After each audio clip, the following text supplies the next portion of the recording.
Buzz TV. Fun night, Friday, we're in Vegas. We caught up with a couple guys from Nino. How you guys doing today? Doing really good. I'm doing great, man. So let's let them know who we're here with, and Diego Redusco, I play guitar. I am Laz Pina. I play bass guitar. so needless to say, we got the rhythm section, and we're driving it hard. Oh, I love the flags. The flags have El Nino on there.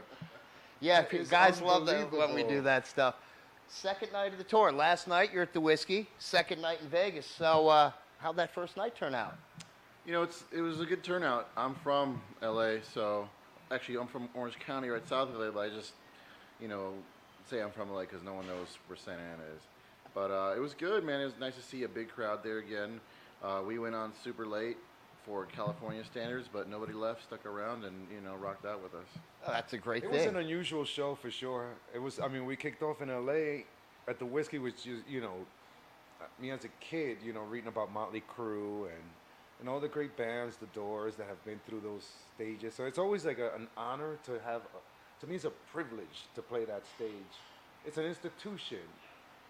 So you know, at the same time, it's got this tremendous karma of shit that doesn't allow a band to perform in their everyday form or their most common form. Kind of changes and just everyone performs pretty much uniquely special in that room, which is I think why people are so, you know, endearing to the place, because you always get something very different from a band in there. You know me, I love going upstairs. For some reason, when I'm in that place, I just like going upstairs and watching a band from the balcony. I could see it a lot better. Oh, absolutely. You know, even if I'm right up front, It's a great place to watch a show as well. I just love watching it from upstairs in the balcony. So where's this tour going to take you guys through? It's a North American tour. We're going through, man, pretty much most of the states. We're doing 44 shows in 49 days. Wow. Yeah. Yeah, we only have 7 days off. I was going to say, do you sleep days are going to be few and far between? Yeah, we're not going to be resting too much, which is good. You know, we don't need the rest. Want to keep trudging through. Exactly. Now, the CD that you're promoting on this tour, let's talk. We're not really promoting the CD. We're promoting our first album. I heard that. That's what we're playing the whole thing in Yes. its entirety. We're celebrating our 15-year anniversary, and in tribute to the first record, we are playing it in its entirety, and then then we're gonna give them some the through the year stuff as well. But yeah, it's been pretty cool. You know, it feels like time traveling. Well, you know, it's really great to be able to go back and do something like that.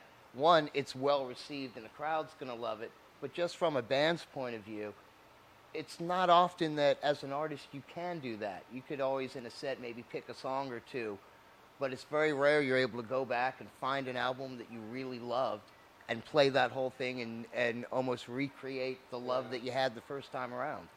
Yeah, this is one of the records that is, you know, very near and dear to most of the fans.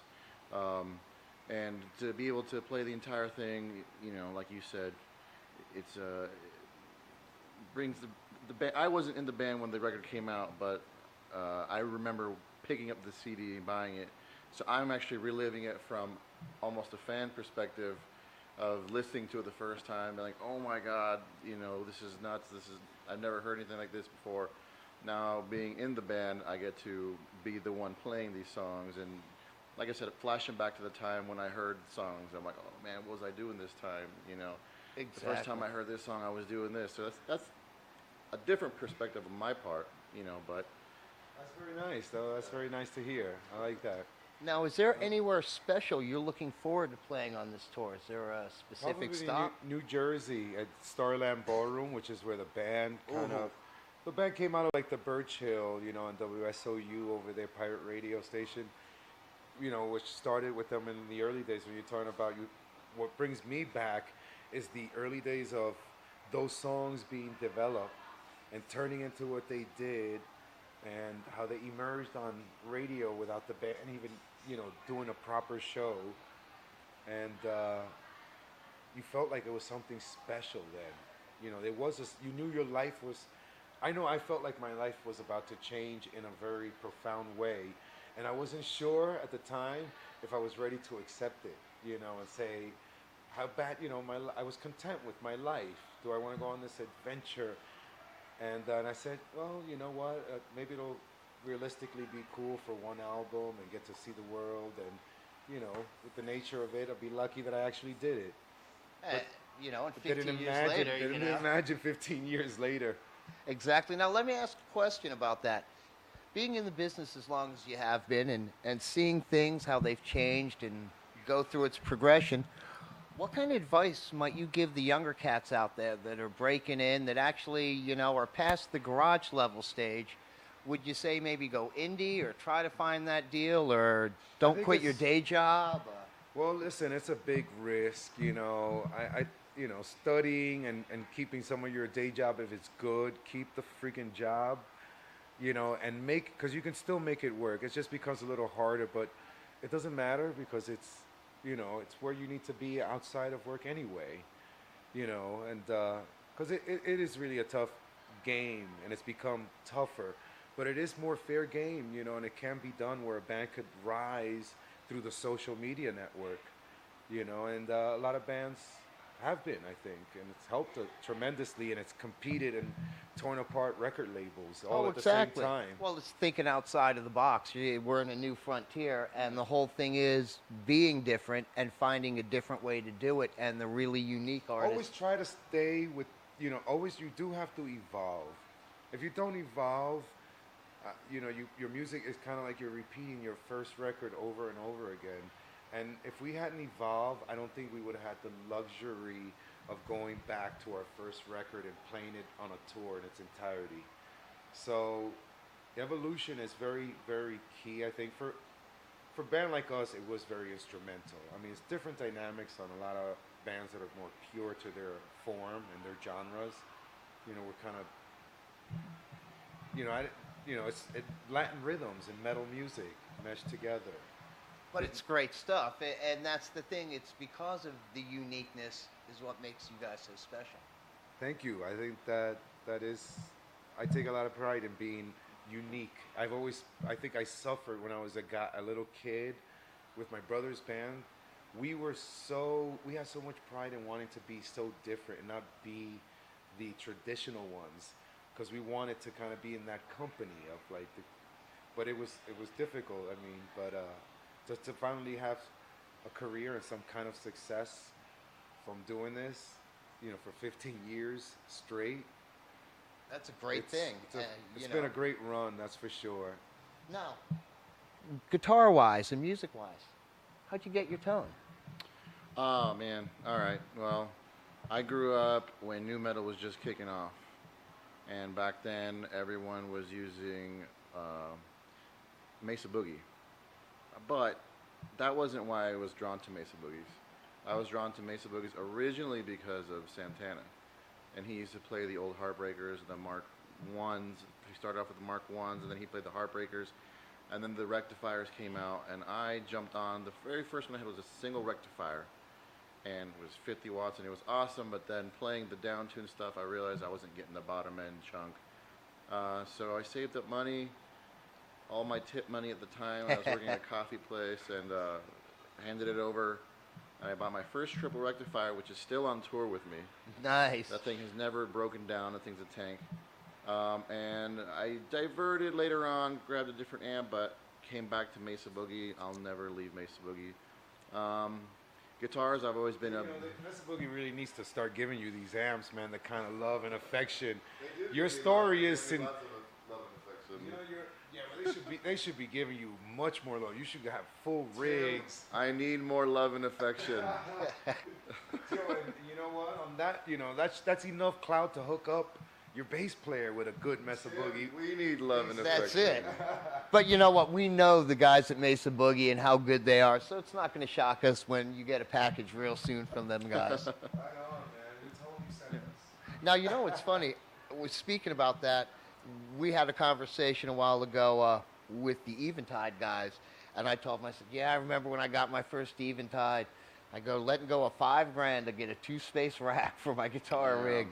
And I was in my early 20s. It was like, ugh. It's hard, man. You work so hard for that money, and if my thing always was, is if my stuff gets stolen, I'm gonna just lose it. Oh, exactly. And you know, it's gonna happen. Hopefully, it never does, but every now and then, sometimes it does. But I mean, it's hard for anybody, even if it's a $100 Squire guitar. Oh, believe me. You know, you're handing over money that you earned. It's always hard to you know, part with that much money. You know, $100 is $100. I don't care what. I'll tell you what's harder than that. It's harder to part with your guitars and your instruments. Oh yes, most definitely. I think about it and then I begin to get sad. It's a preparation. We traded once for a guitar, but I love that guitar. I was in love with that guitar. I don't regret that. Yeah. I like to trade. I rather trade. I don't like to sell. I never sold really instruments. I just traded. I like finding unique things. Like my guitar collection is just diverse. I have 10, but it's I have a Gibson Blues Hawk, Les Paul body, double F holes, full hollow body. Let's see, I play guitar synth, so I have a more synth guitar with a 13-pin jack as well as that. My Flying V has guitar color shift paint on it, so it changes color. I have a Strat. So I'm all over the place, but I mean, let's see, I have a Steinberger. So it's, you know, a lot of different stuff. But back to you guys. We started to cover some stuff, and you hit one of my questions up. You didn't ask us what we got. Can we say what we got? Oh, definitely. And what we use? Definitely. I was going to ask if anyone's sponsored yet. I consider myself a little bit of a collector as well. So what do you got, and what's on tour? Well, what's on tour, you know, I play, you know, exclusively ESP basses. I do have a collection of other basses, which I will mention, but, you know, it's a great company. I've been with them since the beginning. I think all their instruments are just top of. I'm not trying to sell it. I'm being sincere that I really enjoy. I have an LTD fretless bass, so I do know where you're coming from. Yeah, I really enjoy it, and I get attached to my instruments. I feel like I have connections with them. Oh, I name mine. Do you really? Oh, yeah. You know, I have nicknames for all of them. Of course you do. Yeah. You're like your kids. But I also, in my collection of other basses, which I really love, I have two 70s original Music Man Stingray basses, which are killer. A 78 and 79. They both sound very distinctively quite different, but it's got these beautiful, undeniable tones.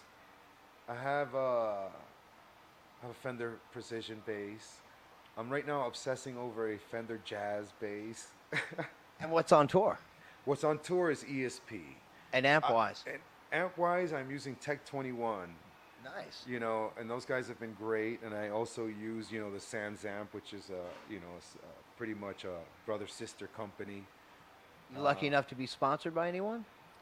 By everyone that sponsors me. Dean Markley as well. Well, let's give them some love. That's the whole thing. You know, very lucky, very fortunate. You know, and who else? It's a part of the dream. So who else is sponsoring you? There's Dean. Dean Markley, ESP, Sansan Tech 21. Through the years, I've had Ash Down, which was fun, freaking awesome. I really enjoy. I still play them in my studio. PV as well. PV wireless system. I have my PV wireless system. I kid you not, Aru and I have had ours for about 7 years. And it still works? And it still works. And we're just waiting on to update our packs. Nice. They're sending us out some wires and some new battery packs. But these things are, I can't believe the abuse that this thing, I mean, if you look at it, it looks like a crashed, abandoned vehicle. Well, that's what I'm saying. On tour for 7 years, you know, most things don't last a year. It looks like a barn find hot rod. There you go. You know, it's beautiful, but it's, it needs a little love. Exactly. Now, what about you? What's on tour? Let's see. ESP Guitars, been with them forever, since I've joined the band. Evertune Bridges, my guitars never go out of tune. Mesa Boogie Amps. D. Markley Strings. And Godin Guitars for my nylon string acoustics. I almost went with them for the MIDI acts I was playing. Yeah. And somehow I picked up this more, and I couldn't believe, because it was made in South Korea, and I just didn't think there was quality there, and It's one of my favorite guitars. Yeah, the Godin's, I'll be playing the Multiac ACS, which has got a slightly bigger neck than a standard guitar, but a quarter-inch smaller than a standard nylon string guitar. So in terms of nylon strings, it's a thinner neck, so we're not transforming from the 2-inch scale to the 1 1/4 from the electric guitar. So Oh no, back and forth is not a I big love deal. something like that because you know, for anyone that plays, that is a big deal. Trying to grab a tree stump. Yeah. Sometimes. So let me get. You know what? I just need to add because I don't feel like I did my ESPs. I was just thinking about them and I was thinking about the feel. Right now I'm playing the East E2 Stream basses. Right. And they are the easiest basses to play. It's like butter. It's like you didn't have to be that good to make them sound so incredible. You know, I know what you're talking about. And I also need to give props to EMG pickups. Yeah. Which all my basses have the 35 DCs. Are they powered? Powered, yes. Nice. Absolutely. Okay. Just because I was lucky enough to play something, never owned it, but I know what you mean. I had this thing, and it just felt like butter was in my hands, running up and down the fretboard. Nice. And every guitar to this day, I try to mimic whatever that is. Get the action as low as possible. I don't care what you got to do. Some instruments are just so sweet, and ESP is very consistent with their sweetness. You know, when you're thinking about the Fender, you have to find a good one. You know, a Gibson Les Paul, they're very moody. Exactly. You know, you can't just see one and think you know, for a good deal and you think you're going to pick it up, it's going to be the greatest. Yeah, I know that firsthand. It's not. You're going to have to get it worked on. Yeah. So here's probably the most important question I could ask in any interview. What might we have left out about Il Nino that they need to know?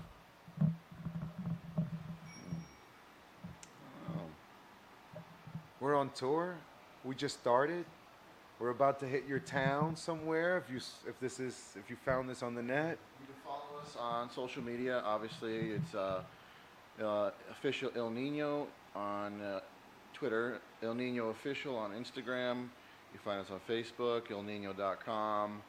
If it's out there, we're there. We control our social media. So when you talk to the person, you're actually talking to one of us.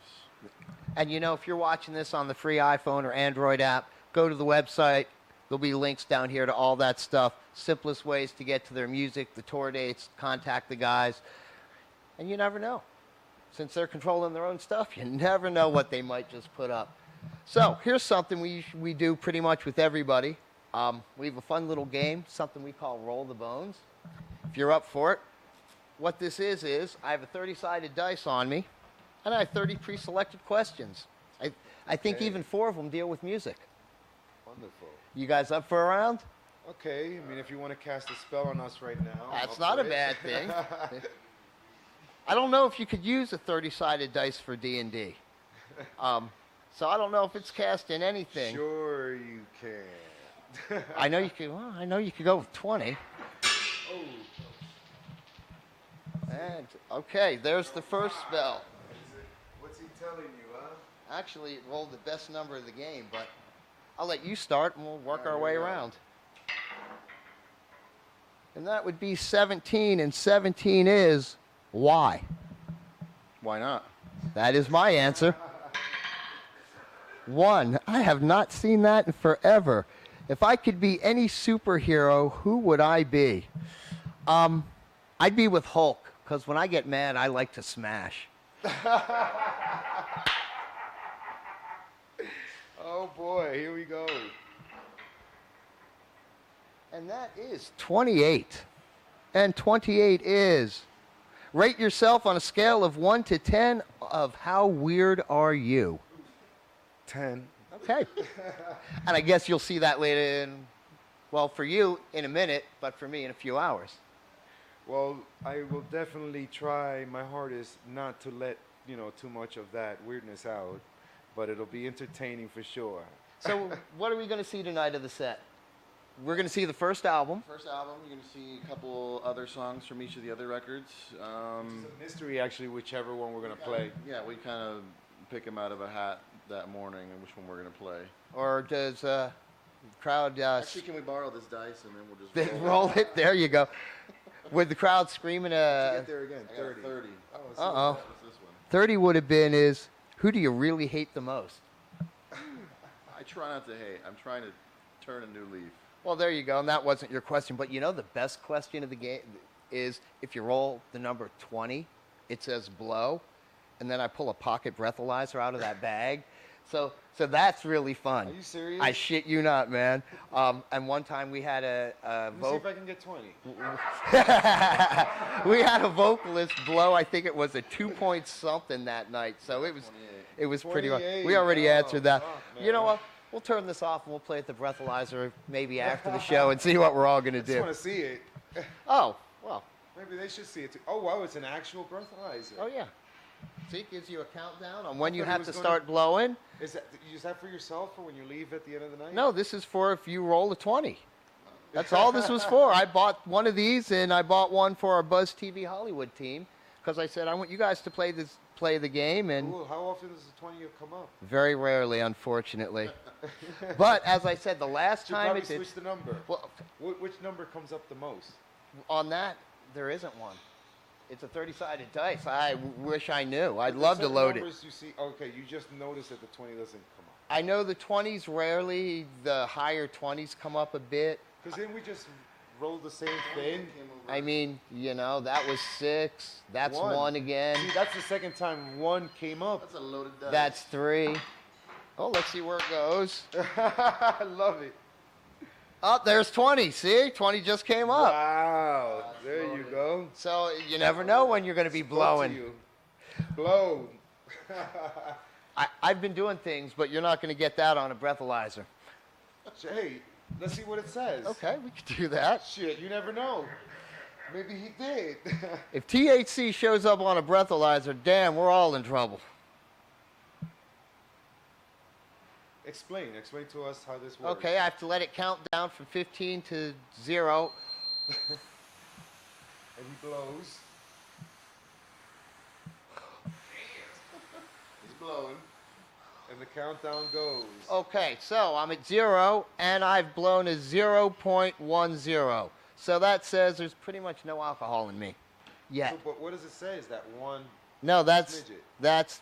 a smidgen of You nothing. Basically, I think it caught the You toothpaste. made that up just that was now. your mouthwash from the morning. Pretty much. Now, if we do this after your show, it's going to read a whole different number. Well, at least for me it will. Well, it will for me. I'll Really? guarantee you that. What number? Can we guess what number it'll read? Oh, you could guess. It won't be that bad. I have to drive. So it'll still be within the limit, but it definitely won't be 0.1. Awesome. Well, look, we're going to let you guys run. I know someone's got to eat, and we have other things we got to get going. So for me, for the guys here at El Nino, for the Las Vegas Country Saloon, and for everyone out there, we're out of here, guys. See ya.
light somewhere.